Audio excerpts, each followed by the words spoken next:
Chapter 16. You have got to be kidding, Poppy said. Phil just gaped. No, I'm perfectly serious.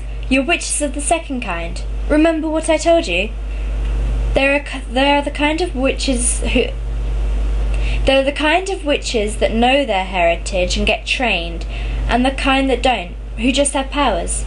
And humans call that kind psychics, James chorused with her. Telepaths, clairvoyants. He went on alone. There was something in his voice between laughing and crying. Poppy, that's what you are. That's why you picked up on telepathy so quickly. That's why you had clairvoyant dreams. And that's why Phil heard me, Poppy said. Oh, no, Phil said. Not me. Come on. Phil, you're twins, James said. You have the same ancestors. Face it, you're a witch. That's why you can control your mind. Oh, no, Phil said. No. He flopped back in his seat. No, he said again, but more weakly. But whose side do we get it from? Poppy wondered. Dad's, of course. The voice from the back seat was very faint. Well, that would seem logical, but it's the truth. Don't you remember how Dad was always talking about seeing weird things, having dreams about things before they happened?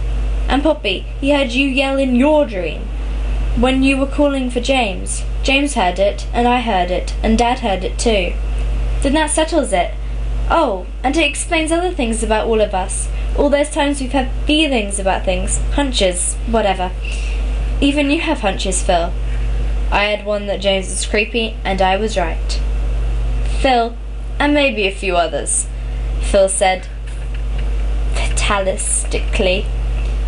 I knew it was James driving up this afternoon. I thought I just had a fine ear for car engines.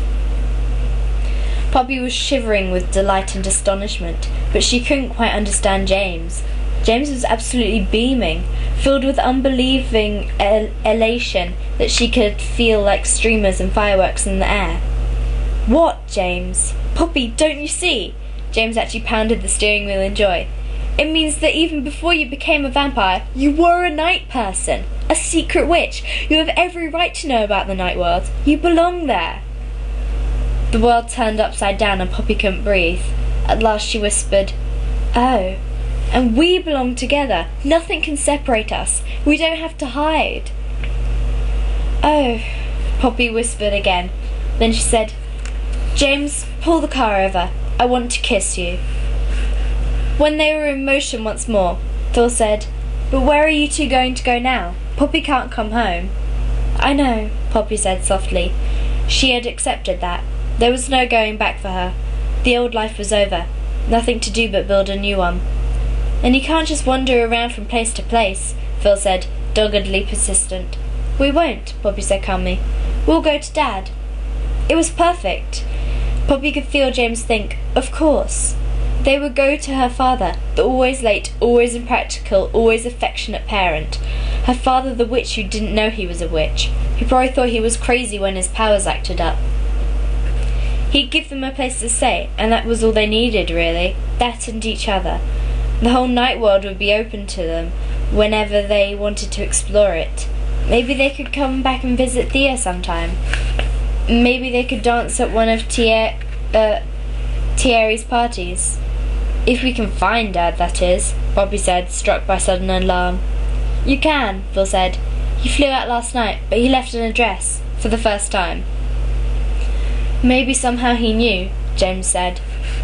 They rode for a while, and then Phil cleared his throat and said, You know, I just had a thought. I don't want any part of the night world, you understand. I don't care what my heritage is. I just want to live like a human, and I want everybody to be clear on that. We're clear, Phil, James interrupted. Believe me, nobody in the night world is going to force you in. You can live like a human all you want as long as you avoid night people and keep your mouth shut. Okay, good. But here's my thought. I still don't approve of vampires, but it occurs to me that maybe they're not as completely bad as they seem. I mean, vampires don't treat their food any worse than humans do. When you think of what we do to cows, at least they don't breed humans in pens.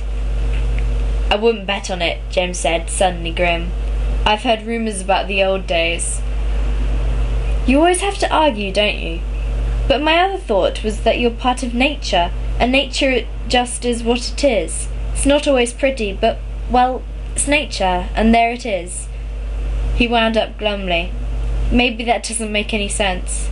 It makes sense to me, James said, entirely serious. And thanks. He paused to look back at Phil in acknowledgement. Poppy felt a sting behind her eyes.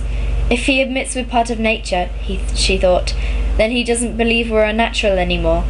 It meant a lot.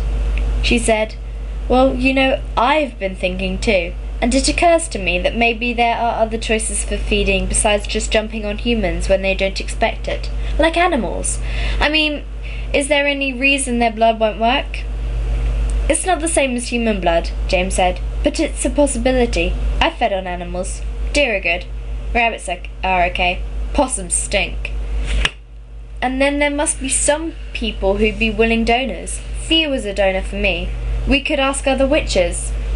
Maybe, James said. He grinned suddenly.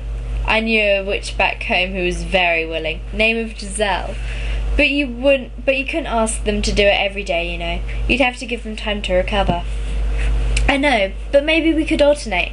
Animals one day and witches the next. Hey, maybe even werewolves on weekends. I'd rather bite a possum, James said. Poppy socked him in the arm. The point is, maybe we don't have to be horrible blood-sucking monsters.